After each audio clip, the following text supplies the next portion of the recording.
జ్ఞానం వల్ల కాదు, ఈ బుద్ధి వల్ల కాదు, ఈ తెలివి వల్ల కాదు, కేవలం దేవుని కృపను మాత్రమే మన రాజ్యము సజీవంగా ఉంటాం. హల్లెలూయా. అందుకని దేవునికి కృతజ్ఞతాస్తుతులు చెల్లిద్దాం. హల్లెలూయా, హల్లెలూయా, హల్లెలూయా, హల్లెలూయా. కేవలము దేవుని కృప మాత్రమే ఎడల ఉన్నది. మన యొక్క ఎడల దేవుని కృప వెల్లడిపరుస్తా ఉన్నాడు, మనల్ని కాపాడుతా ఉన్నాడు, రక్షిస్తా ఉన్నాడు. మన పనులలో మన ప్రయాణాల్లో దేవుడు తోడుగా ఉన్నాడు. జనవరి మాసం నుంచి డిసెంబర్ మాసము వరకు దేవుడు మనకి భద్రతగా ఉంచాడు. మన చదువుల్లో తోడుగా ఉన్నారు, ఉద్యోగాల్లో తోడుగా ఉన్నారు, మన పనుల్లో వ్యాపార ఉద్యోగాల్లో తోడుగా ఉన్నారు. అందుని బట్టి మనము ప్రతి ఒక్కరు స్థితిస్తాం. హల్లెలూయా. ఆయన ఆరాధనకు యోగ్యుడు, స్తుతికి యోగ్యుడు కాబట్టి ప్రతి ఒక్కరు స్థితిస్తాం. హల్లెలూయా, హల్లెలూయా, హల్లెలూయా, హల్లెలూయా. నా కాపరివైనందునా అందరు కలిసి పాడదాం. ఒకసారి పాడినప్పుడు రాగడు, రెండోసారి కలిసి పాడండి. నా కాపరివైనందునా మాకు ధైర్యముగా ఉన్నది, మా సంపదవైనందునా మాకు సమృద్ధిగా ఉన్నది. మా కాపరివైనందునా మాకు ధైర్యముగా ఉన్నది, మా సంపదవైనందునా మాకు సమృద్ధిగా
మా యొక్క జీవితంలో మా యొక్క ప్రధాన కాపుగా మీరు ఉన్నందుకు స్తోత్రాలు నాయన. మా కాపరైనా మాకు ధైర్యముగా ఉన్నది ప్రభా. ఏ విధముగానైతే గొర్రెలకి నాయన కాపులు ఉన్నప్పుడు ఆయన దానికి భద్రత ఉన్నది, క్షేమం ఉన్నది, ఆహారం ఉన్నది ప్రభా. అలాగే నాయన మీరు మాకు మీద కాపురిగా ఉన్నప్పుడు నాయన మాకు ఏమీ కలగదు ప్రభా. నాయన మీకే స్తోత్రాలు చెల్లించుకుంటున్నాం. మా యొక్క నాయన జ్ఞానం వల్ల, బుద్ధి వల్ల, నాయన ఆలోచన వల్ల, ఆరోగ్యం వల్ల నేను ఏమీ చేయలేదు. కానీ మీరు ఇచ్చిన ఆరోగ్యం వల్లే, మీరు ఇచ్చిన జ్ఞానం వల్లే, మీరు ఇచ్చిన తెలుగు వల్లే ప్రభా నాయన మన జీవనోపాధికి కావాల్సిన సంపదను మేము సంపాదించుకోగలుగుతున్నాం ప్రభా. కేవలం నీ కృపేనైనా మా కాపరి మీరుగా ఉన్నారు, మాకు ధైర్యంగా ఉన్నారు ప్రభా. అందుని బట్టి స్తోత్రాలు చెల్లించుకుంటున్నాం. మా ధైర్యం మీరే యేసయ్యా, అందుని బట్టి స్తోత్రాలు చెల్లించుకుంటున్నాం. మా సంపద మీరే ప్రభా నాయన, మా సంపద మీరైనందున మాకు సమృద్ధిగా ఉన్నది ప్రభా. ఆయన మేము తినడానికి శక్తి, ఉండడానికి నీళ్లు, పట్టుకోవడానికి బట్టలు అయినా మీరు సమకూరుస్తున్నట్టు వందనాలు. ఏ విధంగా అడుక్కునే స్థితిలో మమ్మల్ని ఉంచలేదు ప్రభా. నాయన పిచ్చి పెట్టుకునే స్థితిలో మమ్మల్ని ఉంచలేదు ప్రభా. నాయన మీరు ఉన్నతమైన స్థితిలో ఉంచుతున్నారు. అంచులంచులుగా మమ్మల్ని, మా కుటుంబాన్ని దీవిస్తూ ఉన్నారు, మా సంఘాన్ని దీవిస్తూ ఉన్నారు, మా సంఘాన్ని ఆశీర్వదిస్తూ ఉన్నారు ప్రభా. అందుకని స్తోత్రాలు చెల్లించుకుంటూ ఉన్నాం ప్రభా. మా నిరీక్షణ నీవే ప్రభా, మా నిరీక్షణ నీవే ఉంటున్నా ప్రభా. మాకు నెమ్మదిగా ఉన్నది ప్రభా. స్తోత్రాలు చెల్లించుకుంటూ ఉన్నాం ప్రభా. నాయన నిజంగా ప్రభా నాయన మాకు నాయన ధైర్యం కోల్పోయినప్పుడు నాయన ధైర్యాన్ని నింపుతున్న దేవా మీకు స్తోత్రాలు చెల్లించుకుంటూ ఉన్నాం ప్రభా. నాయన భయముతో మది నిండిన ప్రభా, చేతులుగా ప్రభా నాయన సాగలేమని తెలిసిన ప్రభా. నాయన మా బిడ్డకు నాయన ఇచ్చిన మార్గాన్ని నాయన మీరు బైబిల్ వాక్యాల ద్వారా మాకు నాయన తెలియజేసి మమ్మల్ని ధైర్యపరుస్తున్నందుకు వందనాలు చెల్లించుకుంటూ ఉన్నాం. మా యొక్క భయాన్ని దూరపరుస్తున్నందుకు వందనాలు చెల్లించుకుంటూ ఉన్నాం ప్రభా. స్తోత్రమునైనా నీకే స్తోత్రం. మాకు ధైర్యంగా ఉన్నది ప్రభు నాయన, మాకు నెమ్మదిగా ఉన్నది ప్రభా. స్తోత్రాలు చెల్లించుకుంటున్నాం ప్రభా. ఏదైనా మా బ్రతుకులలో ప్రభు నాయన నీటి ఊటగా ఉన్నందుకు వందనాలు చెల్లించుకుంటున్నాం ప్రభు నాయన. ప్రభా అయినా ఆ యొక్క నూతన ప్రభువులో, ఆ యొక్క యెరూషలేములో ప్రభా మా పేరునైనా రాస్తూ ఉన్నందుకు వందనాలు, లిఖిస్తూ ఉన్నందుకు వందనాలు తండ్రి. నాయన ఏక స్తంభముగా ఉండి నాయన మమ్మల్ని నడిపిస్తూ ఉన్నందుకు వందనాలు. ఆయన ఇశ్రాయేలు ప్రజలకు ఏ విధముగా అయితే ఆయన పగులు మేఘస్తంభముగా, ఆయన రాత్రి అగ్ని స్తంభముగా ఉండి నడిపించారు, మా యొక్క జీవితాలలో కూడా నాయన మీరు నాయన మేఘస్తంభముగా ఉండి నడిపిస్తూ ఉన్నందుకు వందనాలు. నాయన మీ మహిమనే నాయన మా యొక్క జీవితాల్లో చూపిస్తూ ఉన్నందుకు వందనాలు. నాయన నిజంగా మా యొక్క నిరీక్షణ ప్రభు నాయన ఆయన నీలో ఏకమవ్వాలని, నీతో కలిసి ఉండాలని నిరీక్షణ నాయన మాకు ఉన్నది ప్రభు.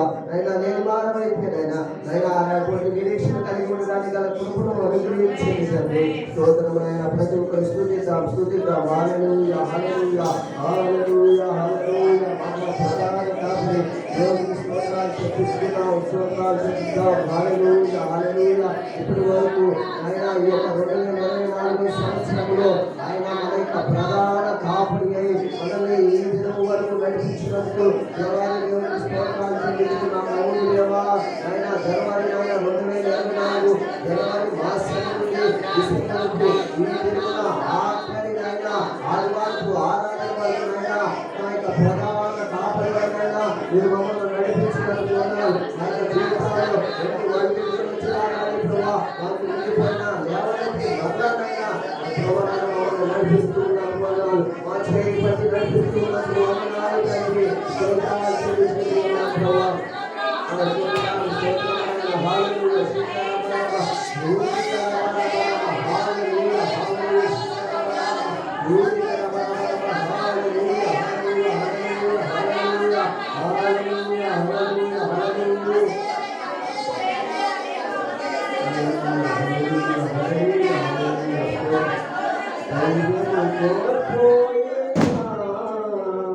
భయముతో మది నిండినా, చీకటులే కమ్మినా, సాగలేమని తెలిసిన ధైర్యము కోల్పోయినా, భయముతో మది నిండినా, చీకటులే కమ్మినా, సాగలేమని తెలిసిన, మా పిల్లలను నడిపించినా, ఈ సావాసాలు మాకు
స్థుతించగలుగుతున్నాం. ఆయన ఎన్నో ఎన్నో భయాలు నుంచి ఆయన మమ్మల్ని తోడ్పడుతూ మమ్మల్ని ఆయన వాక్యం ద్వారానైనా మీరు బలపరుస్తూ మా యొక్క జీవితంలోనైనా ముందుకు తీసుకొని వెళ్తున్నారు. ప్రతి ఒక్క ప్రతికూలమైన పరిస్థితులు మా జీవితంలో వచ్చినప్పటికైనా వాటిని అనుకూలమైన పరిస్థితులుగా మార్చి మమ్మల్ని నడిపిస్తున్నారు. మా పెద్దలు ఏ విధంగా నడిపించారో కూడా మమ్మల్ని కూడా అదే విధంగానైనా నడిపిస్తున్నారు.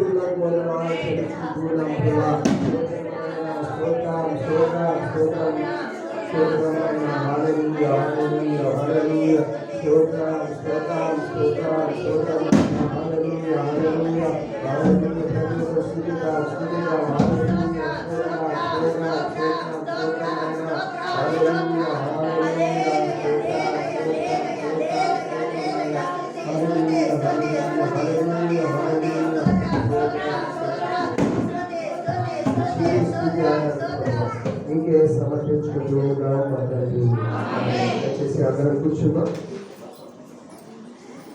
ఇవరకు మన పాఠం ద్వారా దేవుడి నామని మహిమపరచాం. అలాగే స్తుతి ఆరాధన ద్వారా దేవుడి నామని గణపరచాం. మన ఇంట్లో ప్రార్థన ఉండాలి, అది కంపల్సరీ అన్నమాట. ఈ రోజు ఆహారం వండుకొని ఎట్లా తింటున్నావు? టిఫిన్, మధ్యాహ్నం భోజనం, రాత్రి తిన్నారు, మధ్యలో మళ్ళీ స్నాక్స్, ఫ్రూట్స్, ఇది ఇస్తున్నావు ఈ బాడీకి. అట్లాగే ఇది ఎంత కంపల్సరీగా ఒక ఆర్డర్ ప్రకారం చేస్తున్నావు. ప్రార్థన కూడా ఉదయం, మధ్యాహ్నం, సాయంత్రం చేయమని దేవుడు చెబుతా ఉన్నాడు. దాని దగ్గర చేశాడు. ఉదయకాల ప్రార్థన, మధ్యాహ్న కాల ప్రార్థన, సాయంత్రకాలము ప్రార్థన 3 సార్లుగా ఉదయాన్నే వేకుండా చేశాడు ఆయన. అలాగే మధ్యాహ్నం మంచి టైంలో చేశాడు. అలాగే రాత్రి పడుకోగలుగుతుంది పక్క కలిసే అంతగా ఆయన చేశాడంట. ప్రార్థన ప్రార్థన అంటా ఉందా? మరి వండుకొని తింటానికి ఇల్లు సెటిల్ చేసుకుంటున్నామే, ఇల్లు పెట్టుకుంటున్నామే మన లిస్టులో. మరి ప్రార్థన ఈ గృహంలో ప్రార్థన ఉందా? ఈ విన్నామని దేవుడు అడుగుతా ఉన్నాడు. ప్రార్థన ఉన్నదా? ప్రార్థన ఉన్నదా? కాబట్టి ప్రార్థన అనేది చాలా అవసరము, అత్యవసరము. నాకు మేము పాటుపడుతున్నాం. ప్రార్థన లేనిదే ప్రార్థన మనకు ప్రాకారము. ప్రార్థనే ప్రాధాన్యత. ప్రార్థన మన పైన ప్రార్థనతోనే సాగాలి. మేము ప్రార్థన గురించి పాటుపడుతున్నాం కాబట్టి ప్రార్థనకి అసాధ్యమైంది లేదు. చెల్లవించబడుతున్నాడు. మరి ప్రార్థన చెయ్యాలి. కొంతమంది చేయకపోలేదు, చేసేవాళ్ళు ఉంటారు. ఇదే కొంతమంది ప్రార్థనలోనే గడుపులో ప్రార్థనలోనే మనం సాగుతాము అనిపిస్తే వాళ్ళు చేసే వాళ్ళని చేయనీరు అభ్యంతరంగా ఉంటారు. ఇదొకటి. ఇది కూడా అపవాది మంత్రాలే. ఇది కూడా అపవాది మంత్రాలు. ప్రార్థన చేయడం చేసే వాళ్ళని చేయలేదు. కాబట్టి ప్రార్థన కుటుంబంలో అవసరము, సంఘంలో కూడా అవసరము. సంఘంలో గొప్ప కార్యాలు జరగడానికి సంఘంలో అవసరము. కుటుంబంలో నెమ్మది, శాంతి, సుఖము కోసము కుటుంబంలో కూడా అవసరము. ఎందుకంటే దేవుడు చెప్పాడు, మీరు సుఖముగాను నెమ్మదిగాను ఉండాలంటే మీరు అందరి కొరకు ప్రార్థనలు, యాచనలు, మరి విజ్ఞాపనలు, కృతజ్ఞతాస్తుతులు చెల్లించాలి అని దేవుడు చెప్పాడు. కాబట్టి ప్రార్థన ప్రతి కుటుంబంలో ఉండునుగాక. ప్రతి కుటుంబంలో ప్రతి గృహంలో కుటుంబ ప్రార్థన జరుగునుగాక. భార్య భర్తలు, బిడ్డలు కలిసి కుటుంబ ప్రార్థన చేసుకుంటుగాక. సహాయం ఉంటే మనము అది దైవత్వం అంటే అది విశ్వాసులు అంటే ఆ లక్షణాలు ఉండాలి. దేవుని నమ్ముకున్న బిడ్డలకి ఇది తప్పకుండా ప్రార్థన అనేది కంపల్సరిగా ప్రతి గృహంలో ఉండేదాకా. మరి ఈ ఇంట్లో ప్రార్థన చేయడం వల్ల, ఈ మరి ఇంట్లో ప్రార్థన చేయడం వల్ల అక్కడ దానికి మార్పు. ఇప్పుడు మనం జాన్ మార్పు చెప్పుకున్నాం కదా. మార్పు అనబడిన యోగాను రెండు పేర్లు. ఈ మార్పు అనబడిన యోగాను ఒకప్పుడు ఆయన పిరికివాడుగా ఉన్నాడంట. పౌరుషులు ఒకటి ఏం చేశాడంటే, ఆ నేను స్వార్థకి వెళ్తాను, ఇంకా స్వార్థకి వెళ్తాను వెళ్ళాడు. వెళ్ళినట్టే వెళ్ళాడు. మళ్ళీ ఏం చేశాడంటే తిరిగి వచ్చేసాడంట. వెళ్ళినట్టే ఏం చేశాడు, తిరిగి వచ్చేసాడంట కష్టాలు బాధలు పడలేక. మళ్ళీ ఫస్ట్ ఏమో వెళ్ళాడు. వాళ్ళ అమ్మితే ఎంత బాగా బిర్యానీలు దొరుకుతాయేమో, సేవకులు అమ్ముతారు, సేవకులు కొంచెం గౌరవంగా పెడతారు కదా, మరి వాళ్ళ అమ్మితే వెళ్తే నాకు కూడా అన్ని మంచిగా ఇవన్నీ బాగా దొరుకుతాయి అని చెప్పి వెళ్ళాడు. వెళ్ళిన తర్వాత అక్కడేమో ఫుడ్ పెట్టి కూడా కొన్నిసార్లు లేని పరిస్థితులు అనమాట. అంతే కదా, వాళ్ళు ఎవరైనా చేప తీసి ఫుడ్ పెడితే ఎవరైనా పెట్టిస్తే అంతే కదా, మరి సేవలు అట్లాగే తిరుగుతూ ఉన్నప్పుడు అట్లాగే ఉన్నప్పుడు ఆ కష్టాలు ఆ బాధలు అవన్నీ పడలేక ఏం చేశాడంటే తిరిగి మళ్ళీ వచ్చేసాడంట. మార్కు సువార్త 14వ అధ్యాయము అపొస్తలుల కార్యం 11వ అధ్యాయం 13వ వచనం. అపొస్తలుల కార్యం 13వ అధ్యాయం 13వ వచనం.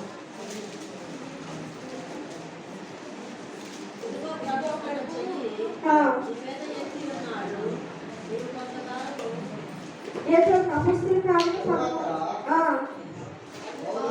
13వ అధ్యాయం 13వ వచనం.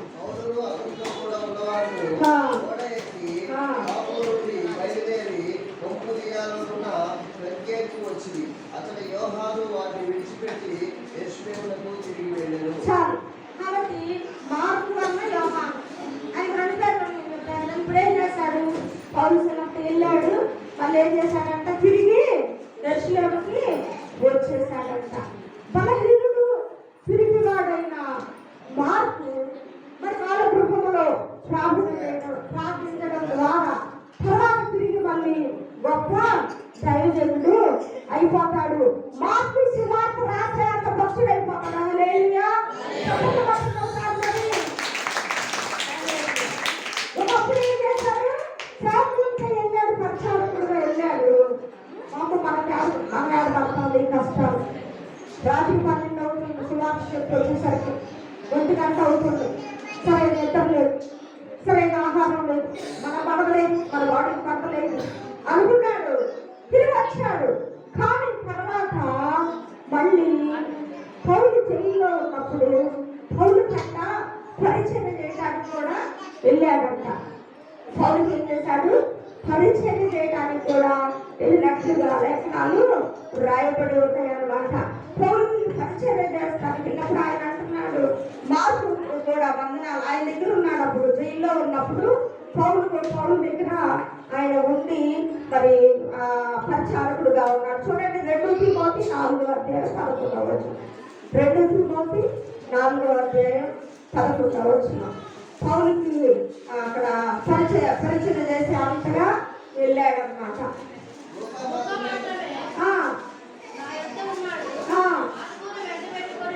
మార్పుని వెంట పెట్టుకుని రమ్ము.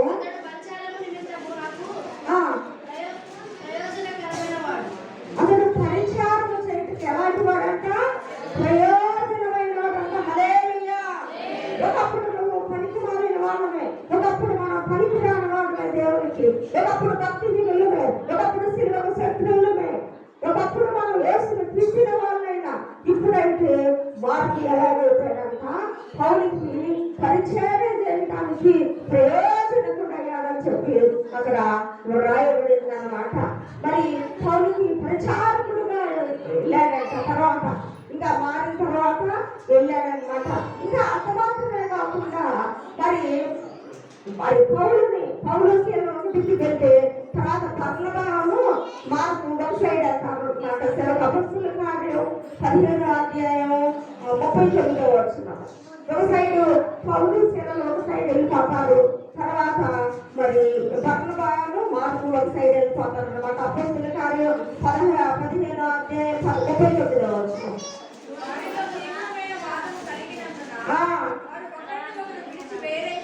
వేరయ్యి పర్ణబా మార్కుని వెంటబెట్టుకొని ఓడ ఎక్కి హల్లెలూయా. ఒకప్పుడు ఈయన పిలుపుగాడుగా ఉన్నాడు. సువార్త సేవకు వెళ్ళి కూడా తిరిగి వచ్చాడు. మనకు రీతిలో ఈ బాధలు కష్టాలు అనుకున్నాడు. అయితే తర్వాత మళ్ళీ ఆ యొక్క పౌలుకి పరిచారకుడిగా వెళ్ళాడు. ఆ తర్వాత మళ్ళీ ఆ పౌలును శిలను తీసుకొని వెళ్ళాడు. పర్ణబాయేమో ఇంకా మార్పులు తీసుకొని సువార్త దండయాత్రలకు వాళ్ళు వెళ్ళారన్నమాట. అంటే మరి వాళ్ళ గృహంలో ప్రార్థన చేయడం ద్వారా తన కుమారుడు గొప్ప దైవజనుడయ్యారు. హల్లెలూయా. అది అన్నమాట మనం తెలుసుకోవాలి. నీ గృహంలో ప్రార్థన ఉంటే, నీ గృహంలో ప్రార్థన ఉంటే మీ కుమారులు అవ్వచ్చు, కుమార్తెలు అవ్వచ్చు, వాళ్ళు చెడ్డ మార్గంలో ఉండరు, చెడ్డ మార్గంలో ఉండరు, అంటే లోకానుసారముగా ఉండరు. వాళ్ళు దైవభక్తిలో వాళ్ళు ఎదుగుతారు. విశ్వాసులుగా ఉండొచ్చు, లేకపోతే సువార్థికులుగా ఉండొచ్చు, లేకపోతే మరి ఉపదేశకులుగా వాళ్ళు ఉండొచ్చు. ఫుల్ టైం మినిస్ట్రీగా ఉండాలని లేదు. ఇప్పుడు మనము మన మన సంఘంలో పుట్టి పెరిగిన బిడ్డలందరి చేత వాళ్ళు ఉపదేశకులుగా మారారు. హల్లెలూయా.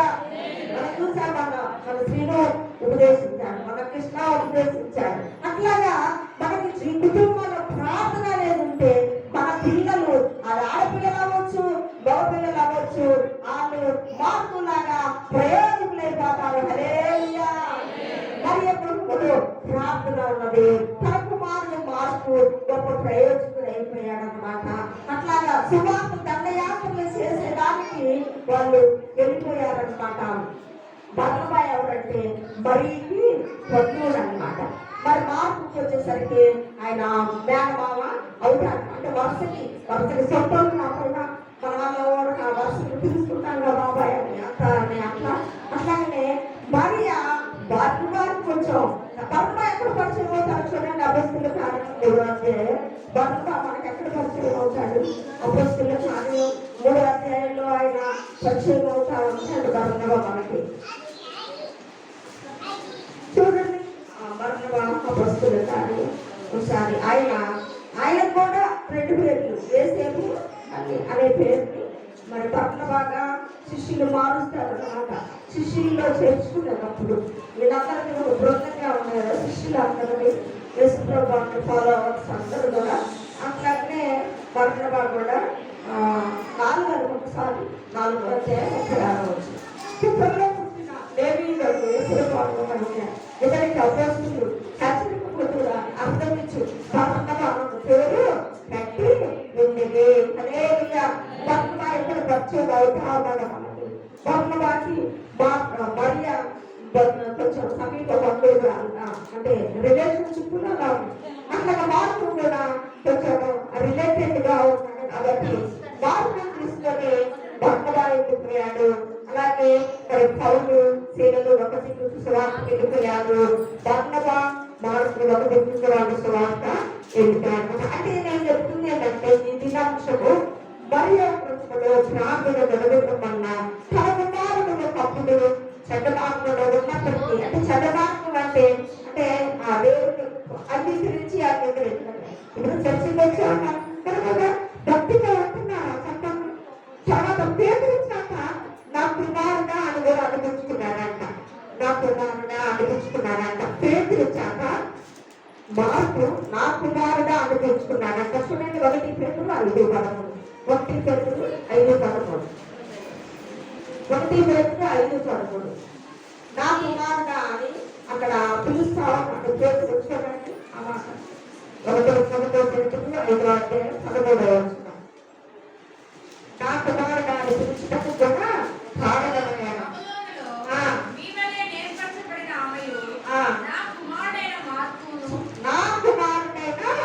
మార్పును మీకు వందనములు చెబుతున్నారు. చాలు, నా కుమారుడైన మార్పు పేరుకు రాస్తారు అనమాట. అంటే సంతానం ఆత్మీయ కుమారుని ఎవరినంటారు చెప్పండి? ఆత్మ సంబంధంగా ఉండాలని ఆత్మీయ కుమారుడు అంటారు. అక్కడ మార్పుని ఒకప్పుడు నిష్ప్రయోజకుడే మార్పు, ఒకప్పుడు పిరికివాడుగా బలహీనవాడుగా వెళ్ళాలని నన్ను వచ్చేసాడు ఇంటికి. అట్లానే దైవభక్తులు అతనికి ఒక క్రమం లేదు, క్రమశిక్షణ లేదు. అంటే చర్చకి వెళ్తామని అతనికి ఒక క్రమం లేదు, భక్తి లేదు, దేవుని ఆరాధించడం లేదు. ఒకవేళ పంగడం కోసం వెళ్ళాడేమో, భోజనాల కోసం వెళ్ళాడేమో, అంటే మన అందరూ అక్కడ దేవుడు భక్తికి వచ్చాడు అంటే.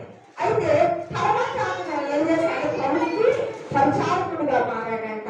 ఇక్కడ పేదలు వచ్చేవాడు నా కుమారుడైన మార్పు అని సంబోధిస్తా అన్నమాట. నా కుమారుడైన మార్పు అంటే ఆత్మీయ కుమారుడు అయిపోయారన్నమాట. ఎట్లా మరి అట్లనే మరి ఆత్మీయ బిడ్డలు ఆత్మీయ కుమారులు లేక ఆత్మీయ కుమార్తెలు అని మనం అనాలంటే వాళ్ళు ఆధ్యాత్మికంగా ఉన్నప్పుడే అట్లా అనగలుగుతారు. మరి అక్కడ ఆత్మీయంగా మారిపోయి అక్కడ పౌరుడు చాలకుడుగా ఉండి చేశాడు కాబట్టి పేతురు పోలేవంటే నా కుమారుడైనా మార్పు అని అక్కడ సంబోధిస్తా ఉన్నారన్నమాట.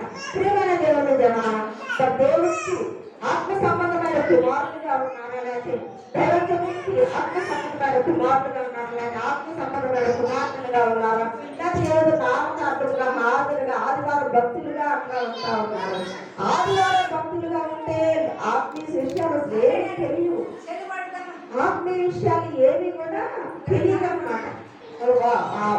కేవలం ఒక ఆదివారం మాత్రమే వస్తే అది ఈ ఆత్మ సంబంధమైన విషయాలు దేవుని గ్రంథంలో విషయాలు ఏవి కూడా తెలియదు. అందుకని వార కార్యక్రమాలకు కానీ అక్కడ జరిగితే అక్కడ అన్నిటికి వెళ్తా ఉన్నప్పుడు ఈ దేవుని విషయాలన్నీ కూడా తిరుగుతారు, ఆత్మలో ఎదుగుతారు అన్నమాట. ఇప్పుడు కొంతమందికి ఎట్లా కొంతమంది ఎలా ఉంటున్నారంటే అటు లోకము వాళ్ళదే సంఘము వాళ్ళదే. అదే లోకము కావాలి, సంఘము కూడా కావాలన్నమాట. అంటే ఆ డిఫరెంట్ అనేది తెలియకుండా ఉంటున్నారు. వీళ్ళు దేవుని బిడ్డలు అనేది వీళ్ళు దేవుని బిడ్డలు అనేది తెలియట్లేదు అన్నమాట. లోకములు కావాలి వాళ్ళకి సంఘము కావాలి కాబట్టి ఎదగాలి అంటే సంఘానికి వచ్చి ఎదుగుతుంటే ఈ వాక్యాలన్నీ వింటా ఉన్నప్పుడు ఎదుగుతా ఉంటారు అన్నమాట. ఇప్పుడు మార్పు ఉన్నప్పుడు బలహీనుడే అవునా మనం చెప్పుకున్నాం కదా. ఇప్పుడు మార్పు ఉన్నప్పుడు బలహీనుడే తెలుసుగానే కానీ ఒకనొక టైం వచ్చింది ఆయన ఒక గొప్ప దైవజనుడయ్యాడు, మార్పు సువార్త రాశాడు. హల్లెలూయా. నువ్వు ఒక చరిత్ర సృష్టిస్తావు. నీ హృదయం మారితే, నీ మనసు మారితే, దేవుని యొక్క చెప్పిన దేవుడు ఏ విధంగా నిన్ను ఆశిస్తున్నాడు ఆ విధానంలో నువ్వు వస్తే నీకు చరిత్రని సృష్టిస్తావు. హల్లెలూయా. కాబట్టి మరి దేవుడు కోరుకున్నంత భక్తి అంత పరిశుద్ధత రావట్లేదని అర్థం అన్నమాట. మనము అంత పక్షిరాజులను ఎక్కడలేకపోతున్నామంటే మరి ఇంకా మనము బాగా దేవుల్లో ఎదగలేకపోతున్నామంటే అర్థము మనం అంత దైవభక్తి చేయట్లేదని. అలాగే అంత దేవుడు కోరుకున్నంత పరిశుద్ధులు దేవుడు ఏమన్నాడంటే నేను పరిశుద్ధుడైన ప్రకారం దేవుడు కూడా పరిశుద్ధుడైన ఆయన కూడా పరిశుద్ధుడు కావాలి. అంతేగాని నేను అజ్ఞానాన్ని చర్చకి వెళ్తున్నాను, ఇది నాకు భక్తులు లేదు, నాకు పరిశుద్ధులు లేదని అనుకుని మనకు మనం అంత తృప్తి పడడం కాదు. దేవుడు కోరే పరిశుద్ధులుగా కావాలి. మనం దేవుడు కోరుకున్న ఎట్లయితే దేవుడు మనం ఉండాలని దేవుడు కోరుకుంటున్నాడో అలా ఉన్నప్పుడు అప్పుడు మార్పుని వాడుకున్నట్టుగా మనల్ని కూడా దేవుడు వాడుకుంటాడన్నమాట. హల్లెలూయా. నామములో ప్రార్థించడం వల్ల చిన్న బిడ్డ విశ్వాసం అయ్యింది. హల్లెలూయా. ఎవరనే రూబీ నామములో ప్రార్థించడం ద్వారా ఆ యొక్క బీజాలు విశ్వాసం అనే బీజము ఆ సండే స్కూల్లో బిడ్డ వయసు అన్నమాట. సండే స్కూల్లో బిడ్డ వయసు అయితే ఆమె ఏమైంది విశ్వాసంలో విత్తనాల్లో బీజము పడింది అన్నమాట. విశ్వాస బీజము ఆమెలో పడింది. మరి ఆ గృహంలో ప్రార్థించడం ద్వారా ఆమె మరి పేతురు అందరూ కూడా ఎందుకు విశ్వాసంలో ఆమె విశ్వాసంగా పేతురు వచ్చాడని ఎలా చెప్పగలిగింది. వాళ్ళ దానికోసం ప్రార్థన చేస్తే పేతురు వచ్చాడని ఆమె చెబుతుంటే విశ్వాసంతో ఆ గృహంలో ఉన్న వాళ్ళందరూ అంటారు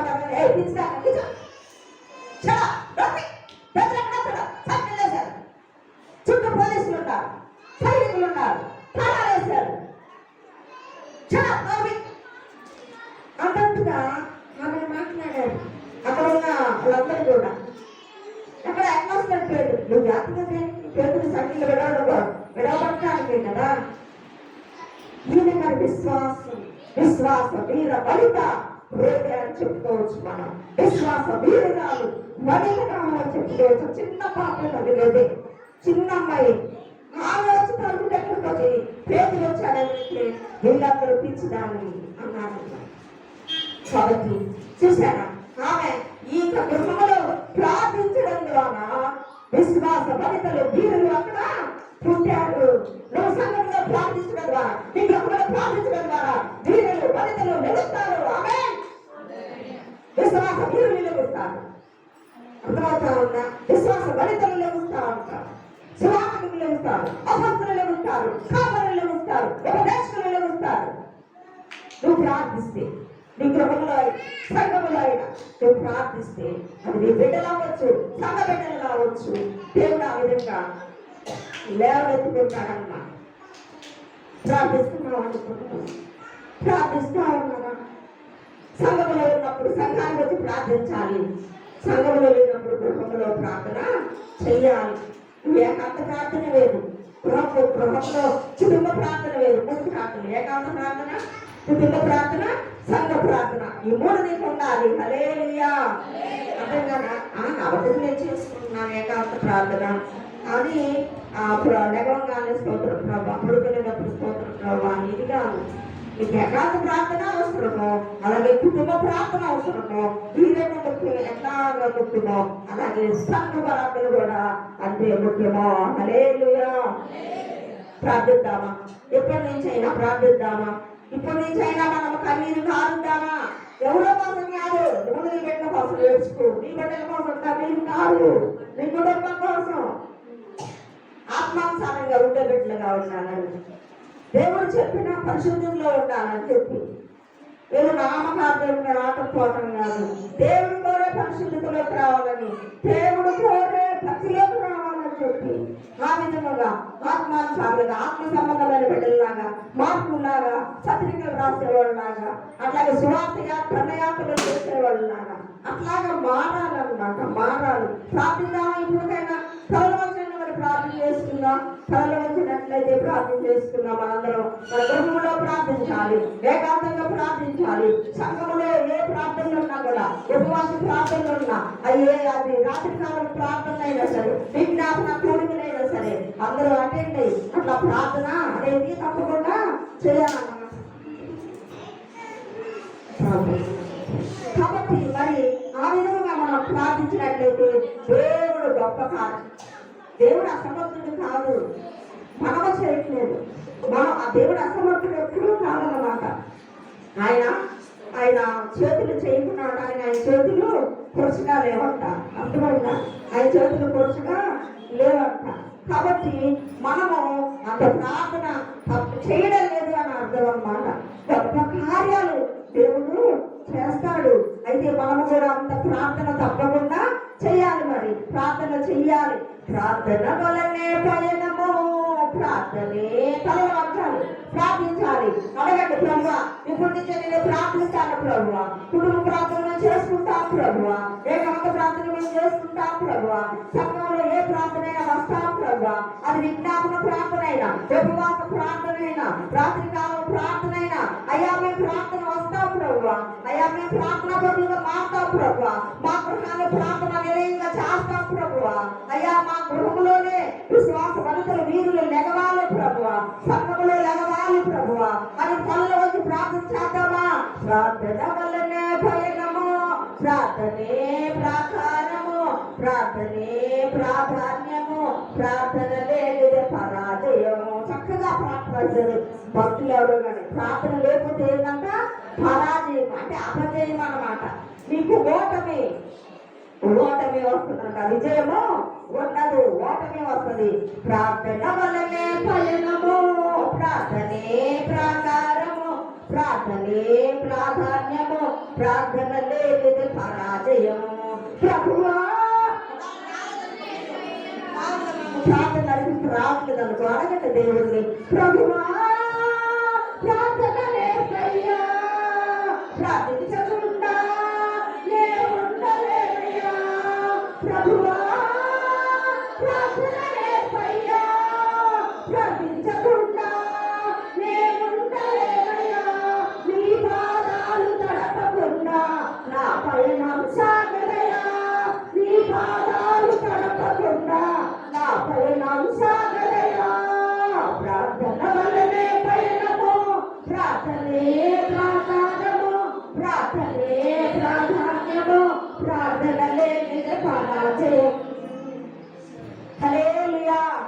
కరెక్టించిన అడగండి. ఒకవేళ మీకు ప్రార్థన నడిపింపు అట్లాగా ప్రార్థన చేయడం రాకపోతే అడగండి, నేను ప్రభావ నాకు ప్రార్థన చేసి ప్రార్థన నేర్పించు ప్రభావ ప్రార్థన నేర్పించయ్యా విజ్ఞాపనం చేయడం నేర్పించాయి శిష్యులే అడిగాడు ప్రభావ మాకు విశ్వాసం ప్రార్థన వాళ్ళు కూడా అడిగారు ప్రార్థన నేర్పించు ప్రభావ శిష్యులు కూడా అడిగారు కాబట్టి మీరు కూడా అలాగే ప్రభుత్వాల ప్రార్థన నేను అన్నిటికీ వెళ్ళేటట్టు విడుదల చేయండి ప్రభావ ఆరోగ్యం సహకరించేటట్టుగా శరీరం సహకరించేటట్టుగా ప్రభావ అడుగుదాము. నేనేం గొప్పదాన్ని కాదు, నేను మీలాంటి దాన్ని, నేను బలహీనరాను, నేను వాస్తవం కంటే బలహీనరాలి. హల్లెలూయా.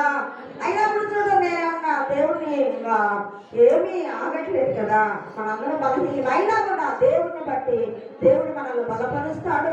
మనందరినీ కూడా అవయవాలుగా ఆయన క్రీస్తు అనే సంఘములో ఆయన శరీరం అనే సంఘములో మనందరినీ అవయవాలుగా వాడుకుంటాడు. హల్లెలూయా. దేవుడి మాట దీవించును గాక.